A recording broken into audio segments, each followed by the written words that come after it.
Shalom jemaat Tuhan, mari kita terus belajar bertumbuh di dalam firman Tuhan, supaya iman kita semakin meningkat dan hidup kita senantiasa memuliakan Tuhan.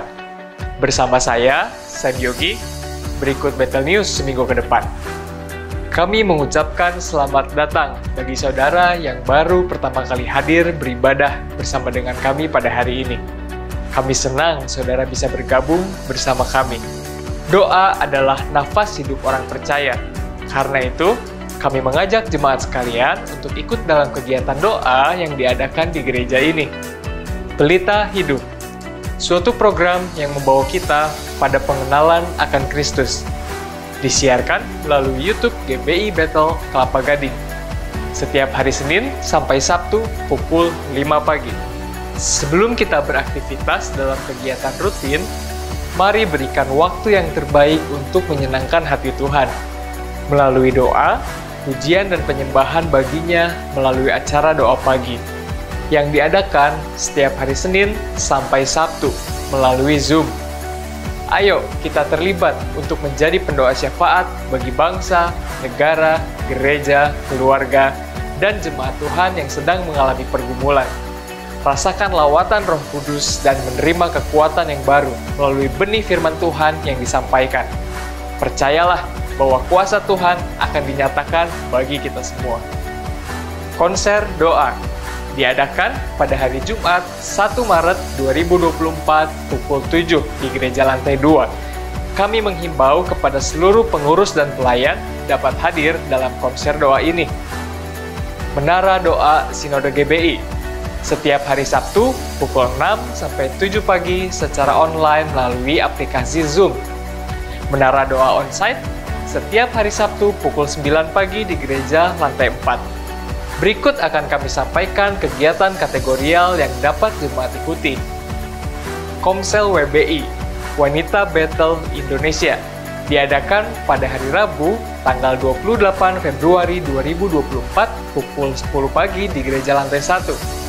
Mari para wanitanya Allah hadir dalam ibadah ini. Di tengah zaman yang semakin banyak tantangan, kami mengingatkan agar generasi milenial senantiasa berjaga-jaga. Maka perkuat imanmu dengan mengikuti ibadah Battle Youth dan Battle Teens Kelapa Gading setiap hari Sabtu pada pukul 5 sore. Setiap hari Minggu pukul 10 pagi ada ibadah Battle Kids. Kami menghimbau para orang tua untuk membawa anaknya dalam ibadah Battle Kids agar mereka lebih mengenal dan merasakan kebaikan Tuhan. Ibadah Raya Onsite hari Minggu tanggal 3 Maret pukul 8 pagi dan 10 pagi akan dilayani oleh Pendeta Suwito Hartanto. Ibadah disertai perjamuan kudus dengan tema Beriman Meski Tidak Melihat. Kami informasikan dalam ibadah minggu ini, saudara dapat berkontribusi untuk memberikan persembahan khusus, yaitu persembahan diakonia. Persembahan diakonia diperuntukkan untuk mensupport jemaat GBI Battle Jakarta dan Bekasi yang mengalami kesulitan ekonomi, serta mendukung aksi sosial bagi orang-orang yang membutuhkan. Persembahan diakonia dapat Anda salurkan melalui nomor rekening yang tertera berikut ini. Tidak ada yang lebih baik selain mengawali tahun dengan kasih Tuhan. Pada tanggal 23 Januari yang lalu, kami mengunjungi Yayasan Bunga Bakung Ministry yang berdiri sebagai panti jompo dan terletak di Koja, Jakarta Utara. Ketika ibadah bersama diadakan, para peserta lansia tampak begitu senang, terutama pada momen pujian, penyembahan, dan juga doa. Kami menyadari bahwa orang-orang tua ini sangat memerlukan kasih sayang dan perhatian. Tidak lupa, gereja juga mendukung dengan berbagai bahan pokok seperti beras, minyak, telur, kasur, dan berbagai kebutuhan hidup lain. Kami percaya, gereja juga dipanggil sebagai berkat bagi banyak sekali orang di sekitar kita yang memerlukan kasih Kristus. Melalui pemberian Anda, gereja dimampukan untuk menjangkau lebih banyak orang. Mari saudara, kita semakin bercahaya bagi orang banyak. Tuhan Yesus memberkati. Terima kasih GBI Kelapa Gading. Semakin luar biasa, dahsyat. Tuhan Yesus memberkati.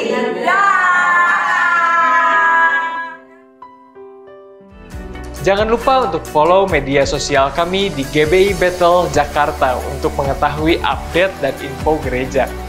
Demikianlah Bethel News minggu ini. Saya Sam undur diri dari hadapan Anda. Selamat hari Minggu dan Tuhan Yesus memberkati. Shalom Bapak Ibu Saudara. Shalom. Shalom, selamat pagi, selamat hari Minggu.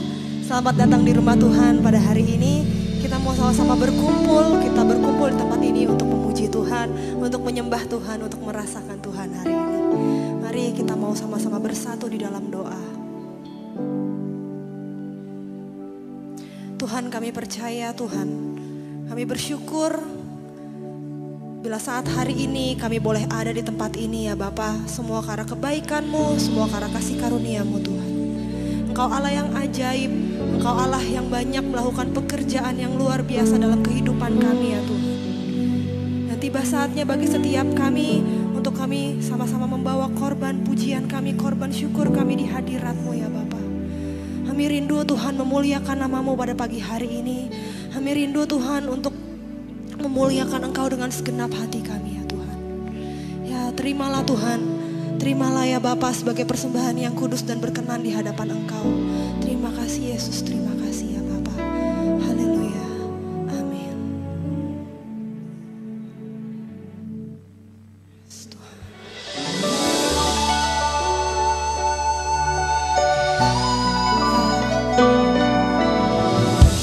Hari ini kami mau bawa pujian kami Tuhan. Karena kami tahu Engkau Allah yang layak ditinggikan.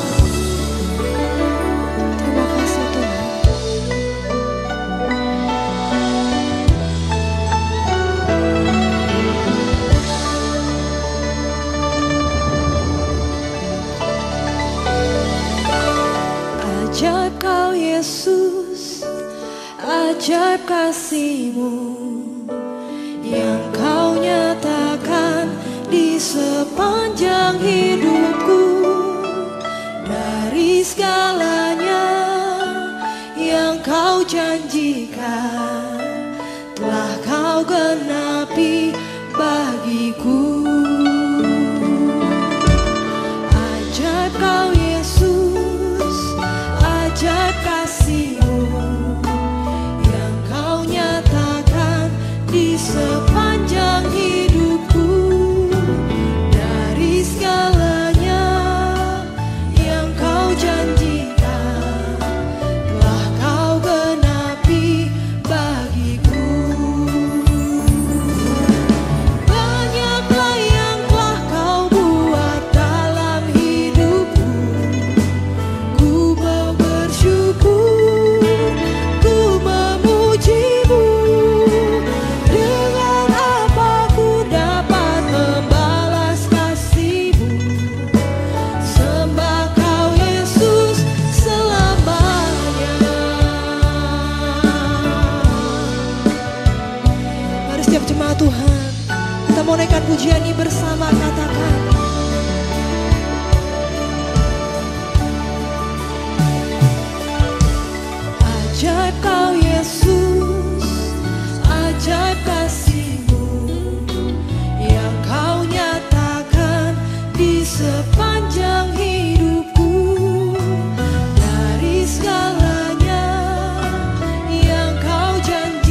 melakukan perkara yang hebat. Haleluya.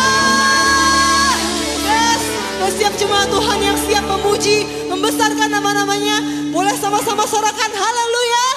Haleluya, amin. Yes, shalom Bapak Ibu Saudara. Masih dalam suasana Imlek ya. Kita mau mengucapkan kongsi facai sinian koilo bagi seluruh umat yang merayakannya. Kiranya berkat dan rahmat dari Tuhan saja menyertai kehidupan Bapak Ibu Saudara dan kita semua. Amin. Kita mau memuji nama Tuhan. Kita mau katakan sungguh indah nama Yesus. Sungguh indah namanya. Hanya Dia nama yang layak dipuji dan disembah. Haleluya.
Orang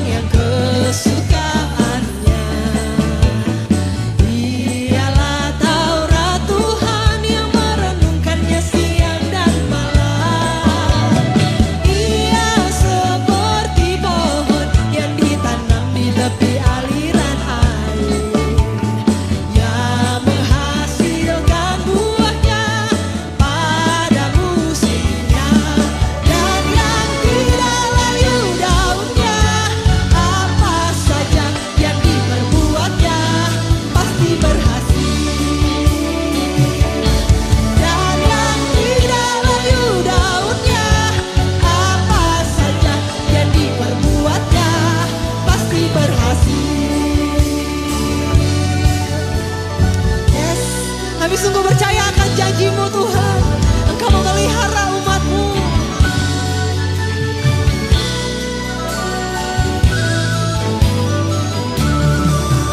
Yang tidak layu daunnya, apa saja yang diperbuatnya pasti berhasil. Dan yang tidak layu daunnya, apa saja yang diperbuatnya pasti berhasil. Sekali lagi dengan penuh iman katakan, dan yang tidak layu daunnya, apa saja yang diperbuatnya pasti berhasil. Yes. Bapak Ibu percaya bahwa kita semua adalah umat yang dikasihi Tuhan, amin. Percaya? Yang percaya kalau kita semua adalah umat yang dikasihi Tuhan, boleh lambaikan tangannya. Yes. Kami percaya Engkau mengasihi kami Tuhan. Begitu besar kasih Allah pada kita.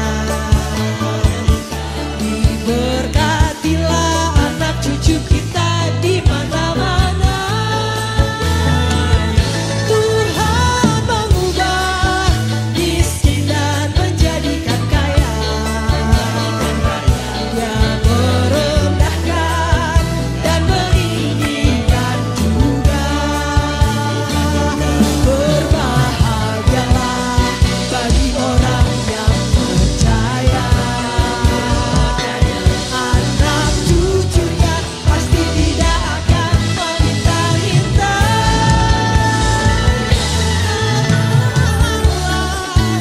Menggenapi firman-Nya,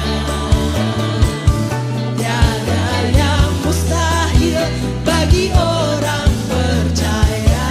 Amin. Kita mau naikkan pujian ini bersama-sama dari awal. Begitu besar kasih-Mu Tuhan. Begitu besar kasih Allah pada kita. Diberkatilah anak cucu kita di mana-mana. Tuhan mengubah miskin dan menjadikan kaya. Dia merendahkan dan meninggikan juga. Berbahagialah bagi orang yang percaya. Anak cucunya pasti tidak akan meminta-minta.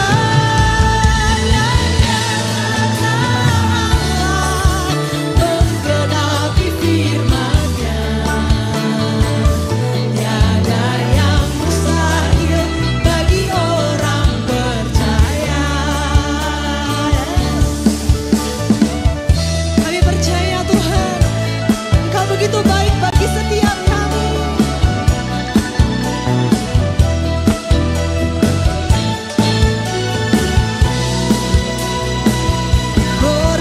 Berbahagialah bagi orang yang percaya. Anak cucunya pasti tidak akan meminta-minta. Karena Allah menggenapi firman-Nya, tiada yang mustahil bagi orang percaya. Sekali lagi jemaat Tuhan katakan, berbahagialah bagi orang yang percaya. Anak cucunya pasti tidak akan meminta-minta. Karena Allah menggenapi firman-Nya, tiada yang mustahil bagi orang percaya. Tiada yang mustahil bagi orang percaya. Tiada yang mustahil bagi orang percaya.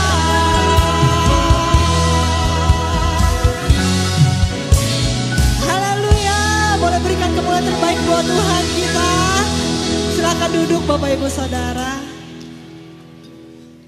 Kita akan masuk lebih lagi dalam firman Tuhan. Kita percaya bahwa tahun demi tahun sudah Tuhan berikan kepada kita. Tuhan selalu menyertai setiap musim kehidupan kita. Kita mau tundukkan kepala kita sejenak. Ya, terima kasih Tuhan. Karena Engkau Allah yang selalu menyertai dan mendampingi setiap kami. Engkau selalu mencurahkan kasih yang baru. Engkau selalu mencurahkan berkat yang baru bagi setiap kami ya Bapa. Engkau selalu ada dan menyertai kami.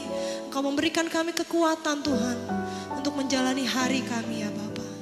Terima kasih Yesus, terima kasih Roh Kudus.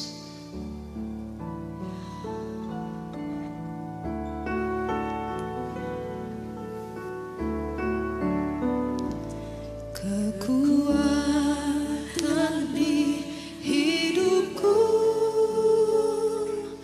ku dapat dalam Yesus.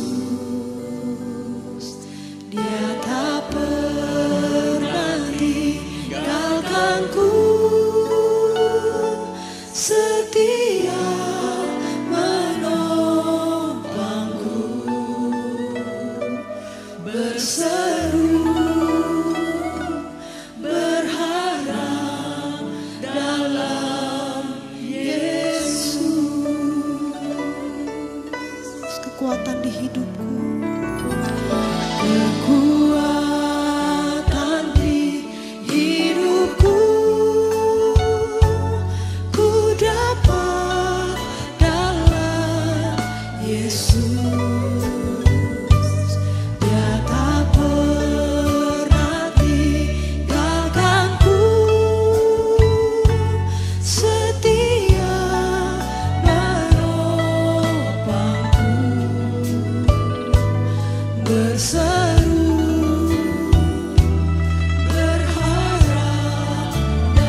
setiap jemaat Tuhan yang yakin dan percaya boleh nyanyikan lagu ini sekali lagi dengan segenap hati. Seluruh hidupku tak akan goyah selamanya. Ajaib Kau Tuhan, penuh kuasa, sanggup pulihkan keadaanku. Dalam tangan-Mu seluruh hidupku tak akan goyah selamanya, tak akan goyah selamanya, tak akan goyah selamanya.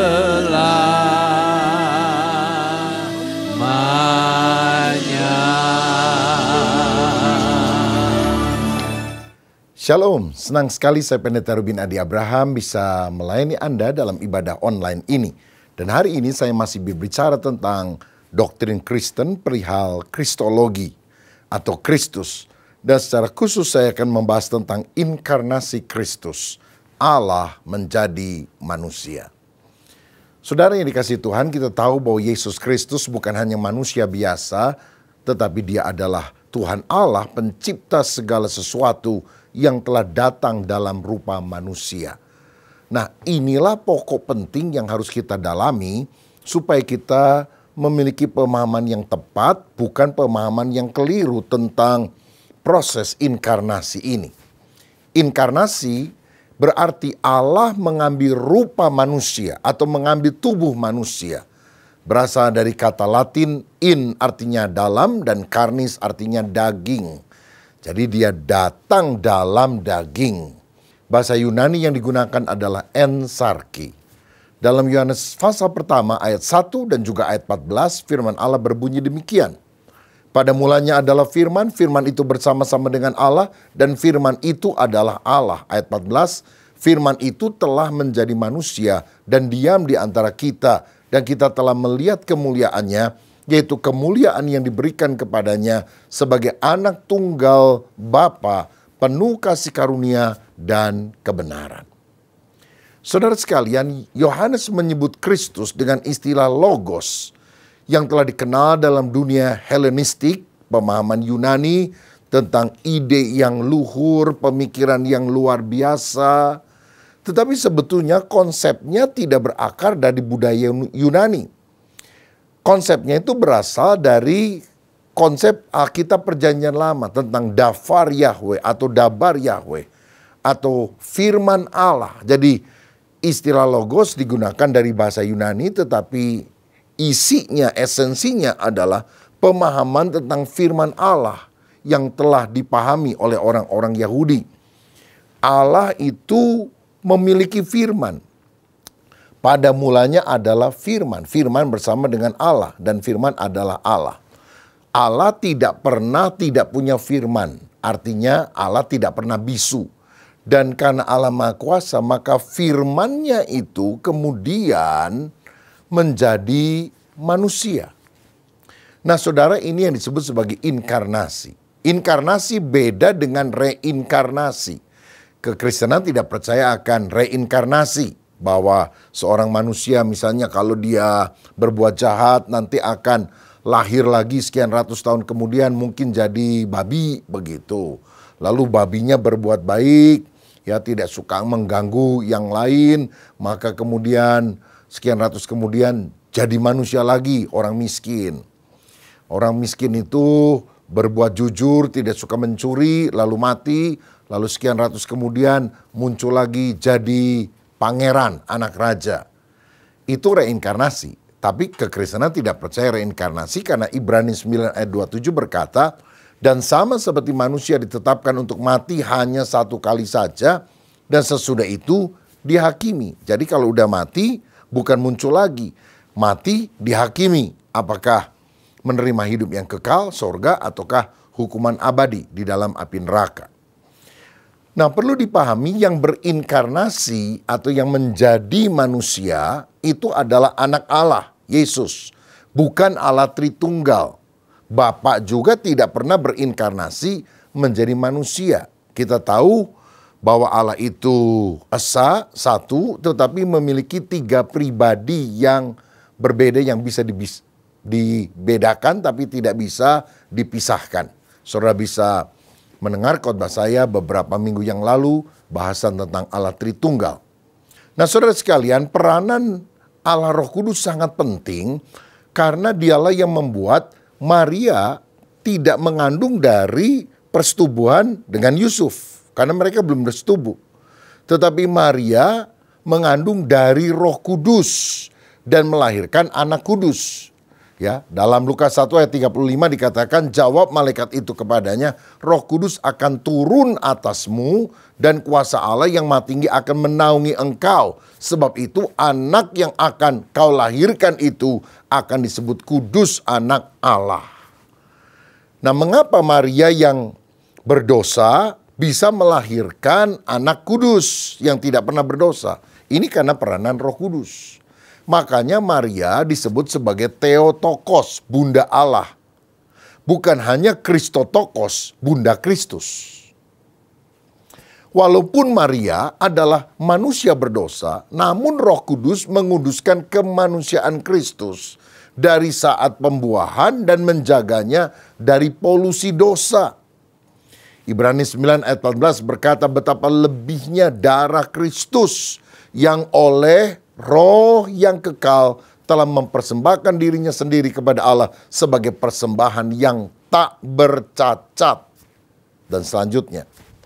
Nah, dari sini kita melihat bahwa Roh Kudus itulah yang menyebabkan bayi Yesus yang dikandung oleh Maria tetap menjadi bayi kudus dan tidak berdosa. Selanjutnya, cara inkarnasi yang dipilih oleh Allah ketika menjadi manusia adalah melalui kelahiran seorang perawan, seorang anak gadis yang belum bersetubuh dengan pria manapun. Di dalam Yesaya 7 ayat 14 sudah ada nubuatan tentang ini. Sebab itu Tuhan sendirilah yang akan memberikan kepadamu suatu pertanda. Sesungguhnya seorang perempuan muda mengandung dan akan melahirkan seorang anak laki-laki. Dan ia akan menamakan dia Immanuel. Ini juga selaras dengan pesan malaikat dalam Matius 1 ayat 20-23 yang menyampaikan bahwa Maria akan melahirkan seorang anak laki-laki. Nah, tujuan daripada kelahiran melalui perawan ini yang pertama untuk menjaga agar Yesus tidak berdosa karena dia dikandung oleh Roh Kudus atau dari Roh Kudus. Nah, yang berikutnya adalah ini merupakan tanda keunikan daripada pribadi Yesus. Karena tidak ada manusia yang lahir dengan cara demikian. Hanya Yesus yang lahir dengan keunikan tadi. Nah, saya mau jelaskan. Sebetulnya ada 4 cara bahwa manusia itu bisa ada di dunia. Yang pertama melibatkan faktor laki dan perempuan. Siapa itu? Yaitu manusia, saya dan saudara. Kita semua manusia pada umumnya lahir di bumi karena ada pertemuan sel telur dan sperma dari orang tua kita. Tetapi selain cara yang paling banyak dan lazim itu, ternyata di dunia ini pernah ada seseorang yang datang tanpa faktor pria dan wanita. Siapa dia? Adam. Dia diciptakan oleh Allah yang membentuknya dari debu tanah dan mengembuskan nafas ke dalamnya. Tanpa faktor pria dan wanita. Hanya ada Allah di sana yang berperan. Tetapi yang ketiga, ada juga yang hadir di dunia ini hanya karena faktor pria tanpa wanita. Itu adalah Hawa. Karena Hawa tidak pernah dikandung oleh seorang ibu. Dia lahir, kita bilang dari tulang rusuk Adam. Nah, karena itu ada yang keempat. Tinggal satu nih, yaitu yang datang ke dunia atau lahir ke dunia tanpa unsur pria, hanya unsur wanita. Siapa dia? Itulah Yesus Kristus. Dan kelahiran ini adalah kelahiran yang sangat unik. Nah, selanjutnya kita perlu mendalami bahwa pada waktu Allah berinkarnasi atau menjelma dalam tanda kutip menjadi manusia, dia tidak berubah wujud sehingga kehilangan wujud awalnya atau kehilangan wujud aslinya. Jadi kadang kalau kita pakai istilah menjelma, ini pengertiannya bisa beda, saudara. Misalnya begini, ada orang main ilmu gelap supaya jadi kaya, dia menjadi babi ngepet. Ketika manusia menjelma menjadi babi ngepet, babi itu tidak memiliki unsur kemanusiaannya. Tapi waktu dia balik lagi menjadi manusia, maka dia tidak memiliki unsur babi ngepet itu lagi. Nah, saudara sekalian, pada waktu Yesus datang ke dalam dunia, dia tidak meninggalkan kealahan atau keilahiannya. Dia hanya menambah kemanusiaannya ketika ada di atas muka bumi ini. Saya kasih contoh ya supaya lebih jelas. Ada seorang raja kaya, mulia, luar biasa. Semua pegawainya sujud tunduk kepada dia. Tapi raja itu berpikir, ya mereka taat sama saya karena saya raja. Tapi kalau saya ini bukan raja, orang sederhana, orang miskin, apakah mereka itu memang benar-benar pribadi yang tulus, yang mencintai rakyatnya? Untuk mentesnya, malam-malam raja keluar dari istananya, menyamar menjadi seorang pengemis, bawa buntelan tua, pakaian compang-camping. Lalu kemudian dia mulai mengetuk pintu rumah dari pegawai-pegawainya ini. Minta makan, minta tolong. Dimarah-marahin saudara. Dikeluarin anjing galak, dimaki-maki. Sampailah dia berjumpa dengan seorang anak kecil yang bilang, kakek lapar ya. Ini ada roti, kakek makan ya. Dan ini tadi ada uang. Saya dikasih papa mama untuk jajan di sekolah, tapi saya tidak pakai. Udah buat kakek saja ya. Nah, setelah tahu sifat asli masing-masing, raja kembali ke istananya dan besok dia suruh panglimanya untuk menghukum seluruh pegawai-pegawainya yang hanya cari muka, kelihatannya bagus di depan, tetapi ternyata busuk di dalam. Tapi dia memberi anugerah yang besar kepada anak gadis yang telah menyambut dia. Nah, kira-kira ini yang bisa dipakai sebagai gambaran bahwa Allah itu ketika datang ke dunia seperti raja yang menyamar menjadi pengemis. Saya tahu pribadi Allah itu sulit dan tidak mungkin dibandingkan dengan apapun atau siapapun, sehingga ilustrasi dan penggambaran apapun tentang Allah tidak ada yang sempurna. Tapi setidaknya kita mengerti bahwa ketika Allah menjadi manusia, dia tidak meninggalkan kealahannya, tetapi dia hanya menambahkan sifat kemanusiaannya. Berarti waktu dia mengosongkan diri, dia kealahannya tidak hilang, kealahannya tidak berkurang. Namun dia hanya menyembunyikan atau menyelubungi kemuliaannya dengan kemanusiaan yang terbatas. Makanya dalam Filipi pasal yang kedua, ayat yang ke-6 misalnya dikatakan, Yesus yang walaupun dalam rupa Allah tidak menganggap kesetaraan, ya. Jadi Yesus dan Allah itu setara, sejajar, sederajat karena memang Yesus Allah. Tidak menganggap kesetaraan dengan Allah itu sebagai milik yang harus dipertahankan, melainkan telah mengosongkan dirinya. Ya, kenosis, mengosongkan dirinya dan mengambil rupa seorang hamba dan menjadi sama dengan manusia. Jadi waktu dia datang ke dunia, dia tidak melepaskan keilahiannya, dia justru mengambil, kata Alkitab, mengambil rupa manusia. Dan ayat 8, dan dalam keadaan sebagai manusia, ia telah merendahkan dirinya dan taat sampai mati, bahkan sampai mati di kayu salib. Jadi waktu datang ke dunia, Kristus itu adalah satu pribadi dengan dua natur, dua sifat, ilahi dan insani. Sifat ini tidak tercampur, tidak berubah, tidak terbagi, dan tidak terpisah. Nah, berarti ketika Yesus datang sebagai manusia, dia kan Allah. Allah itu kan maha tahu, maha kuasa, maha hadir. Tetapi untuk sementara waktu, dia menyelubungi kemahaannya itu dengan keterbatasan manusia. Sehingga pada waktu Yesus datang di dunia, dia tidak maha hadir. Allah maha hadir, Tapi karena Allah sejati itu telah mengenakan manusia sejati, menambahkan sifat manusiawinya, maka Yesus tidak maha hadir. Artinya pada waktu dia ada di Bethlehem, lahir di sana, dia kan pada waktu itu tidak ada di Yerusalem. Dia tidak mungkin ada di Galilea.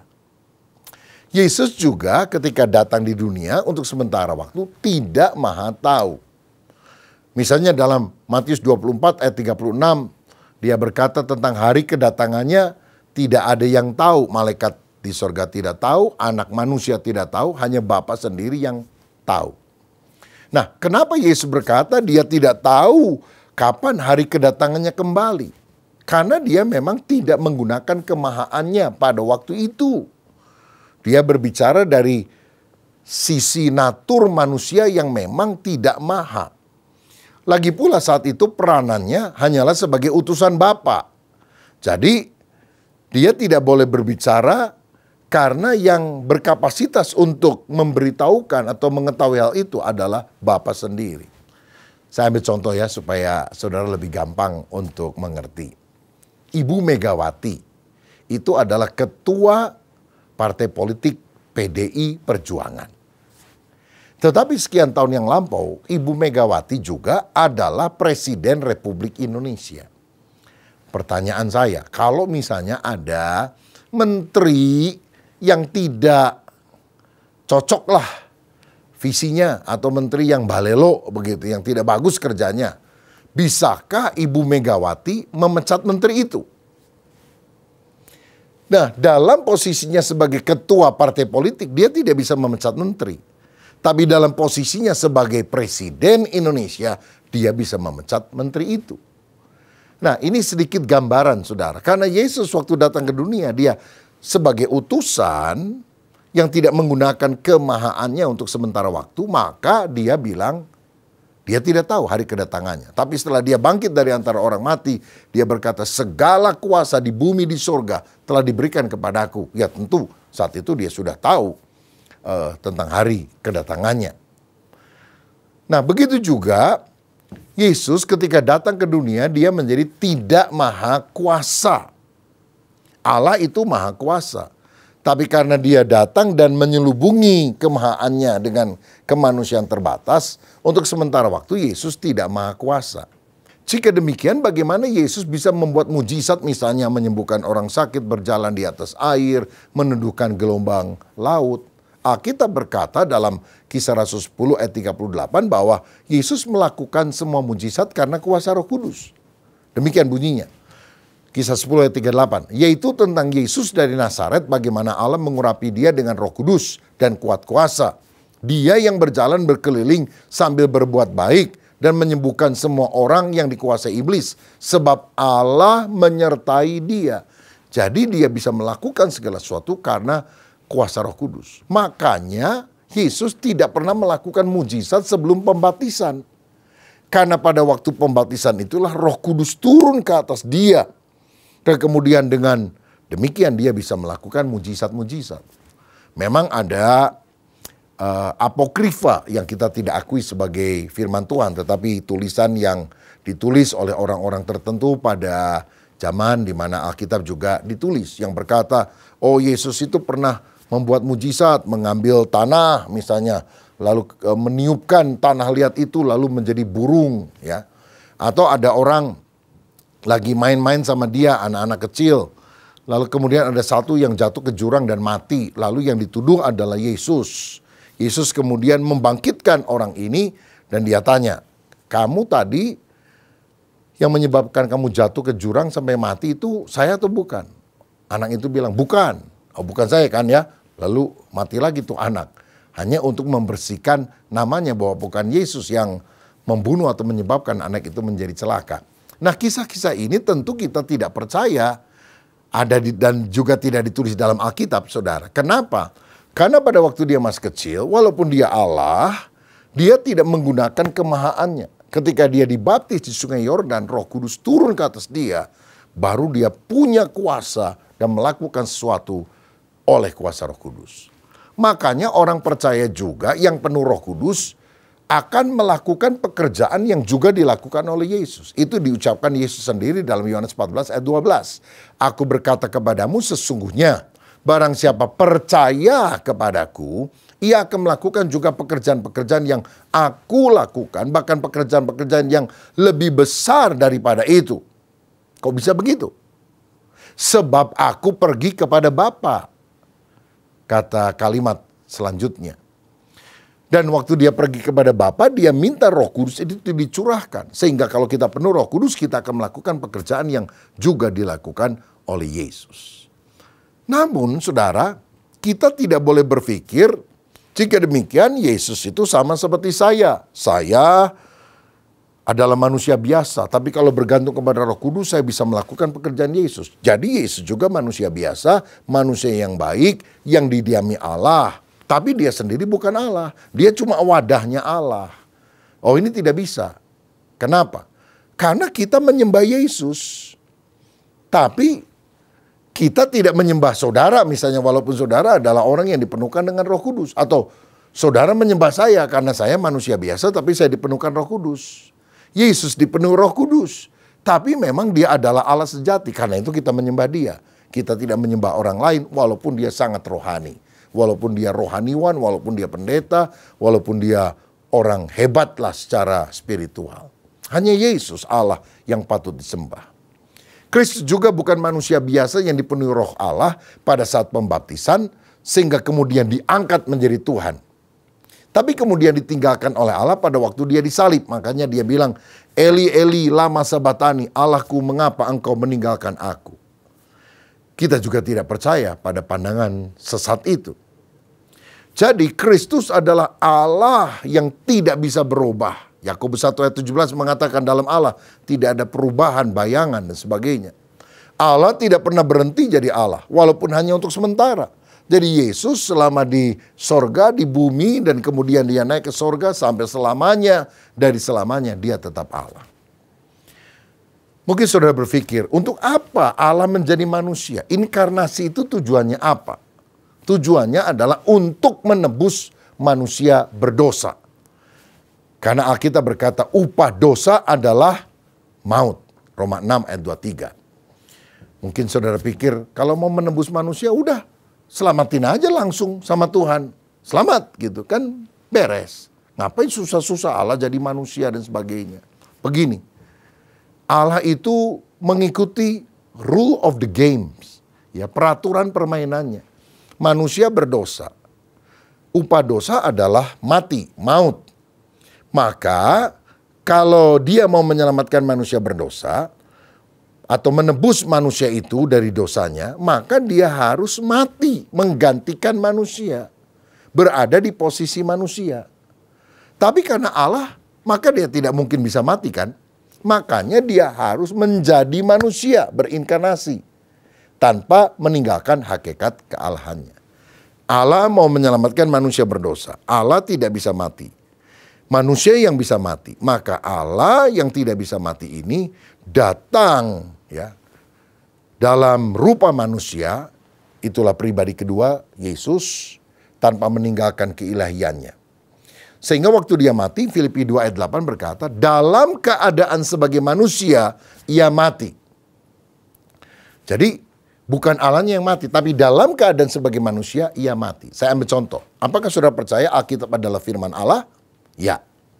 Kalau saya bakar Alkitab dan Alkitabnya punah, apakah firman Allah hilang? Tidak. Loh, kok bisa begitu? Alkitab adalah firman Allah. Tetapi walaupun Alkitabnya dibakar, firman Allah itu tetap ada. Karena firman Allah itu tidak hanya berbentuk buku itu, saudara. Firman Allah itu berasal dari Allah yang kekal dan tetap akan ada sampai selama-lamanya. Berarti Yesus adalah Allah sejati 100% sekaligus manusia sejati. Dia mati dalam keadaan sebagai manusia, tapi karena Allah, maka dia juga bangkit pada hari ketiga. Dengan demikian, Kristus bisa menjadi pengantara antara manusia dan Allah.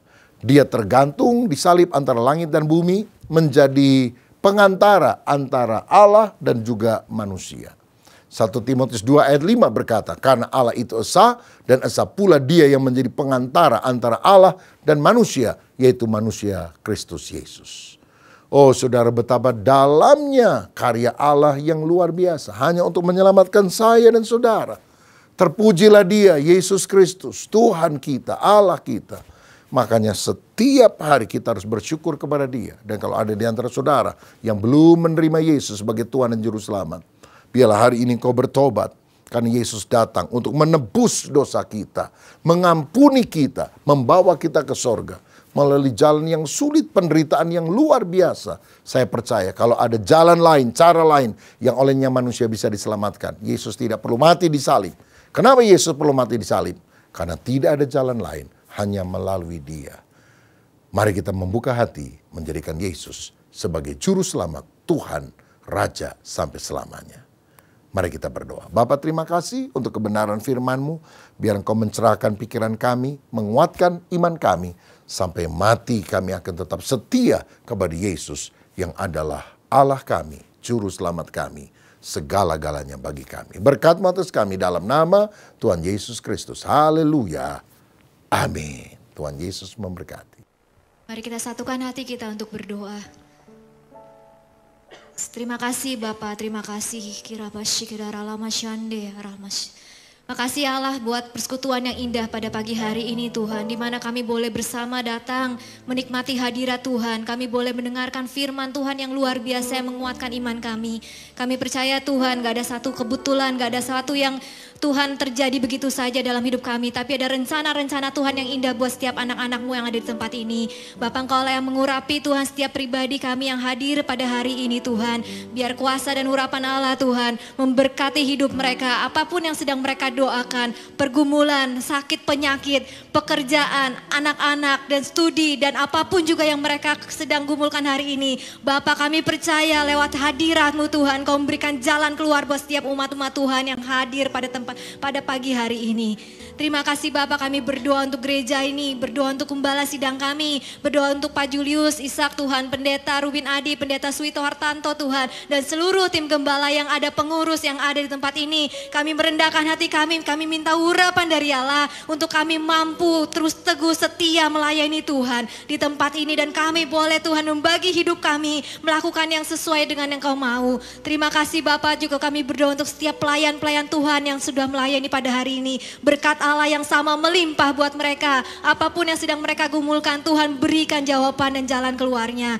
Terima kasih Bapak, kami berdoa untuk bangsa dan negara kami, untuk pemilu yang sudah berlangsung dengan tertib, dengan aman. Kami percaya siapapun Tuhan yang sudah Tuhan tetapkan sebagai pemimpin bangsa dan negara kami. Kami tahu itu orang yang sudah Tuhan pilih, orang yang takut akan Tuhan, pemimpin yang sungguh-sungguh mengenal dan mengerti visinya Allah, pemimpin yang mendengar firman Tuhan, pemimpin yang mau dengar-dengaran Tuhan. Terima kasih Bapak, kami percaya negeri dan negara dan bangsa kami ini Tuhan jaga, Tuhan pelihara, dan kerajaan Allah semakin diperluas tempat ini. Terpuji nama-Mu Tuhan. Kami mau meninggalkan tempat ini Tuhan, kami siap menerima berkat dari Allah. Mari Bapak Ibu Saudara, kita siapkan hati yang paling baik, angkat tangan kita untuk menerima berkat dari Allah.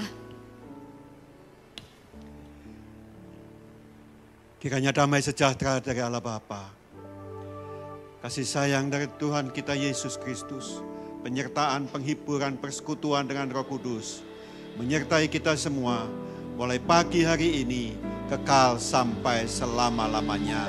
Mari kita semua katakan amin. Ajaib Kau Tuhan, penuh kuasa, sanggup pulihkan keadaanku. Dalam tangan-Mu seluruh hidupku tak akan goyah selamanya. Tak akan goyah selamanya.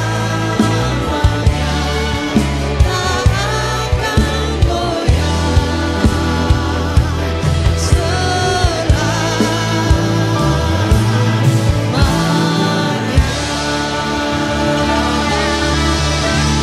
Selamat pulang, selamat hari Minggu, dan Tuhan Yesus memberkati.